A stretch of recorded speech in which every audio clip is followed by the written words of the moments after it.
Jesus, falando do futuro com seus discípulos em Mateus 24:14, disse que o fim só viria depois que o evangelho que ele pregava fosse pregado em toda a terra. A pergunta que se faz é a seguinte: que evangelho Jesus pregava? E quem ler Mateus, Marcos, Lucas e João com entendimento consegue saber com clareza que Jesus não pregava o evangelho coach. Jesus não pregava o evangelho da barganha. Jesus não pregava o evangelho judaizante. E Jesus não pregava o evangelho que aprisionava as pessoas na religião. E estes, infelizmente, são os evangelhos que temos ouvido sendo pregados por aí há muito tempo.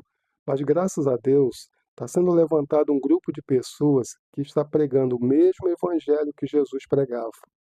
Mas isso significa uma coisa, que o fim está próximo. Jesus, falando do futuro com seus discípulos em Mateus 24:14, disse que o fim só viria depois que o evangelho que ele pregava fosse pregado em toda a terra.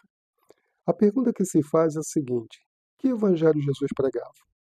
E quem ler Mateus, Marcos, Lucas e João com entendimento consegue saber com clareza que Jesus não pregava o evangelho coach.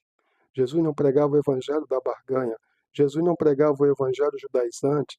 E Jesus não pregava o evangelho que aprisionava as pessoas na religião. E estes, infelizmente, são os evangelhos que temos ouvido sendo pregados por aí há muito tempo. Mas graças a Deus, está sendo levantado um grupo de pessoas que está pregando o mesmo evangelho que Jesus pregava. Mas isso significa uma coisa, que o fim está próximo.